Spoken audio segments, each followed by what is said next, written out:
नई नौतर बहुरिया। इस बार का टूर बेहद थकाने वाला था। रक्षित आज पूरे 15 दिनों बाद ऑफिशियल टूर से वापस लौटा था।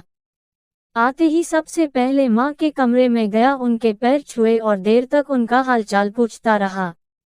इधर उसकी पत्नी तब तक चिढ़ रही थी।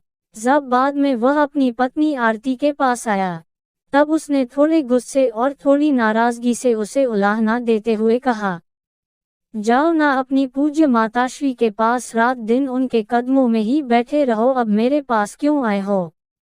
जाओ, मैं तुमसे बात ही नहीं करूंगी। अपनी नई नवली पत्नी की नाराजगी वाली बात सुनकर रक्षित थोड़ा मुस्कुराया, फिर उसे आरती की ऐसी नादानी और मासूमियत पर बहुत प्यार आया।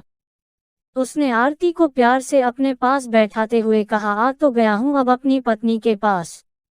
अब अपने पति को थोड़ा प्यार करो ना, थोड़ा बोलो, बतियाओ ना। ऐसे रूठी रूठी रहोगी तो कहे देता हूँ फिर से टूर पर चला जाऊंगा और बहुत दिनों बाद आऊंगा। ना ना ना, ऐसा मत कीजिए, मैं तो आपके बिना मर ही जाऊंगी, कहकर आरती जिस मासूमियत से अपने पति के गले लगी, वह देखकर रक्षित को अपनी प्यारी सी बीवी पर बहुत सारा प्यार आया। कुछ देर बाद रक्षित ने आरती से चाय बनाने कहा और माँ के पास जाकर बैठ गया। आरती माँ बेटे को फिर से एक साथ बैठे हुए देखकर चिढ़ने लगी और रसोई में चाय में डालने के लिए इतनी जोर जोर से अदरक कूटने लगी कि लग रहा था कि किचन का स्लैब ही टूट जाएगा। तभी अचानक उसका गुस्सा शांत हो गया जब उसने अपनी सास को रक्षित को समझाकर कहते हुए सुना, बेटा तुम हाओ अभी नयो नयो ब्याह हुआ है, तुम दोनों को एक दूसरे के लाने ज्यादा प्यार दुलार होवे के चाहिए। जाओ हमारी बहुरिया के तनिक बाहर घुमाए फिराए लावो। यह सुनकर आरती का मन खुश हो गया। फिर उसने बड़े मन से चाय बनाया और साथ में अम्मा जी के लिए 2 पापड़ भी सेक दिए। उसे इतने दिनों में इतना तो पता चल ही गया था कि अम्मा जी को चाय के साथ पापड़ बहुत पसंद हैं। अम्मा ने भी आरती से खूब लाड़ जताया और उसे तैयार होकर अपने पति के साथ घूम आने को कहा।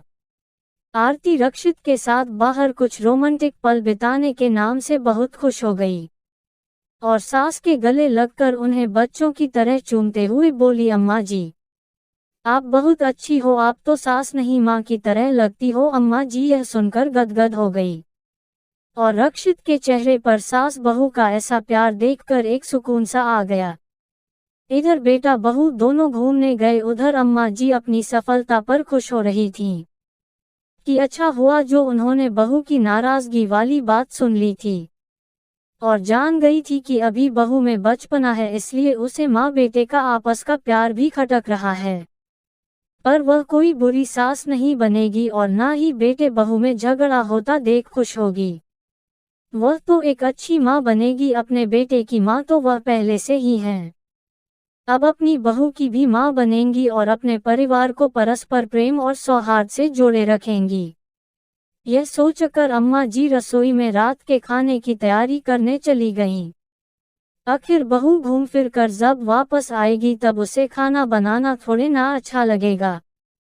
अम्मा जी भी तो कभी नई नौतर बहुरिया थी, सो वह अपने बहू के मन की बात अच्छी तरह समझती थी।